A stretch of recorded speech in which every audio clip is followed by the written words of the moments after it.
नमस्कार दोस्तों, स्वागत है आपका हमारे चैनल पर, जहां हम आपको हमारे धार्मिक पर्वों और त्योहारों के बारे में संपूर्ण जानकारी देते हैं। आज के वीडियो में हम बात करेंगे ऋषि पंचमी व्रत के बारे में, जो सनातन धर्म में विशेष महत्व रखता है। ऋषि पंचमी का महत्व और तिथि। इस साल 2024 में ऋषि पंचमी का व्रत 8 सितंबर को रखा जाएगा। पंचांग के अनुसार भाद्रपद महीने के शुक्ल पक्ष की पंचमी तिथि 7 सितंबर को शाम 5:37 पर शुरू होकर 8 सितंबर को शाम 7:58 पर समाप्त होगी। उदया तिथि के अनुसार व्रत 8 सितंबर को ही रखा जाएगा। इस दिन सुबह 11:03 से दोपहर 1:34 तक ऋषि पंचमी की पूजा का शुभ मुहूर्त रहेगा। ऋषि पंचमी का व्रत मुख्य रूप से हमारे महान ऋषियों के सम्मान में रखा जाता है। मान्यता है कि इस व्रत को करने से व्यक्ति को जन्म मरण के चक्र से मुक्ति मिलती है और रजस्वला के दोषों से छुटकारा मिलता है। विशेष रूप से महिलाएं ये व्रत अपने पापों से मुक्ति और सप्त ऋषियों की कृपा प्राप्त करने के लिए रखती है। अब बात करते हैं ऋषि पंचमी की पूजा विधि की। इस दिन व्रती को सुबह स्नान आदि करके शुद्ध वस्त्र धारण करने चाहिए। पूजा के लिए विशेष तौर पर अरुंधति सहित सप्त ऋषियों का पूजन किया जाता है। पूजा में सप्त ऋषियों की प्रतिमाओं को स्थापित कर उनके समक्ष दीप, धूप, पुष्प, नवद आदि अर्पित किए जाते हैं। साथ ही व्रत का संकल्प लेकर पूरे दिन निर्जला या फलाहार रहकर व्रत किया जाता है। अब जानते हैं ऋषि पंचमी व्रत की पौराणिक कथा। कहा जाता है कि सतयुग में विदर्भ नगरी में शैलजित नामक राजा हुए थे। वे ऋषियों के समान थे। उन्हीं के राज्य में एक कृषक सुमित्र था। उसकी पत्नी जयश्री अत्यंत पतिव्रता थी। एक समय वर्षा ऋतु में जब उसकी पत्नी खेती के कामों में लगी हुई थी तो वे रजस्वला हो गई। उसको रजस्वला होने का पता लग गया, फिर भी वह घर के कामों में लगी रही। कुछ समय बाद वे दोनों स्त्री पुरुष अपनी अपनी आयु भोगकर मृत्यु को प्राप्त हुए। जयश्री तो कुतिया बनी और सुमित्र को रजस्वला स्त्री के संपर्क में आने के कारण बैल की योनि मिली। क्योंकि ऋतु दोष के अतिरिक्त इन दोनों का कोई अपराध नहीं था, इसी कारण इन दोनों को अपने पूर्व जन्म का स्मरण विवरण याद रहा। वे दोनों कुतिया और बैल के रूप में उसी नगर में अपने बेटे सुचित्र के यहाँ रहने लगे।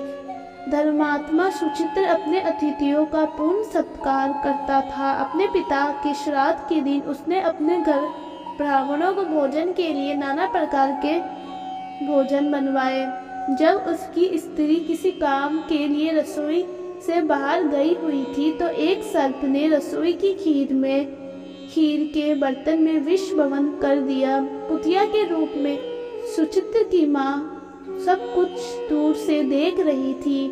पुत्र की बहू के आने पर उसने पुत्र को ब्रह्म हत्या के पाप से बचाने के लिए उस बर्तन में मुंह डाल दिया। सुचित्र की पत्नी चंद्रवती से कुतिया का ये कृत्य देखा ले गया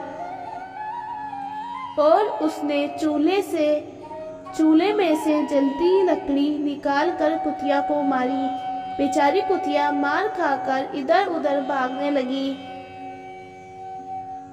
चौके में जो जूठन आदि बची रहती थी वह सब सुचित्र की बहू उस कुतिया को डाल देती थी, लेकिन क्रोध के कारण उसने वह भी बाहर फिकवा दी। सब खाने का सामान फिकवा कर बर्तन साफ करके दोबारा खाना बनाकर ब्राह्मणों को खिलाया।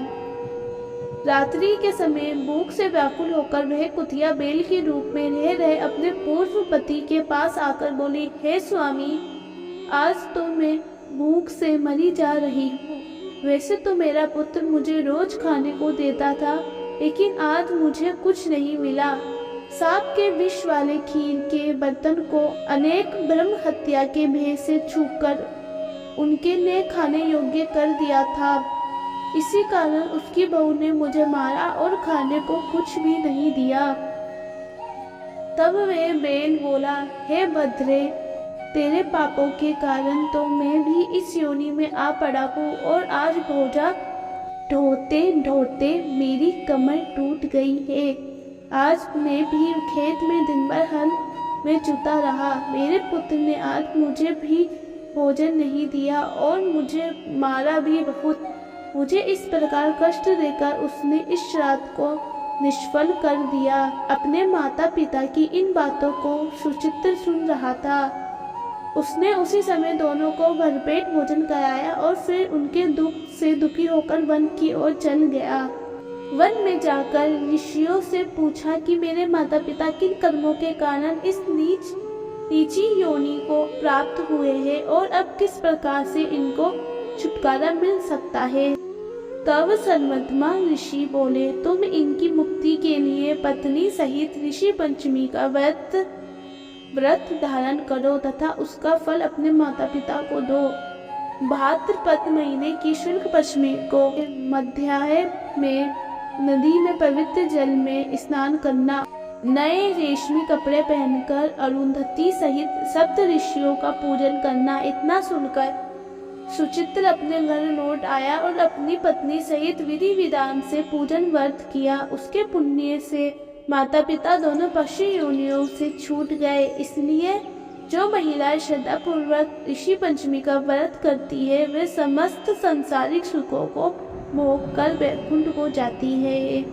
इस कार्य से स्पष्ट होता है कि ऋषि पंचमी व्रत का कितना बड़ा महत्व है। जो भी महिला या पुरुष इस व्रत को श्रद्धा पूर्वक करता है वह अपने पापों से मुक्त होकर सांसारिक सुख का भोग करता है और अंत में वैकुंठ धाम को प्राप्त करता है। तो दोस्तों, अगर आपको हमारी ये वीडियो पसंद आया हो तो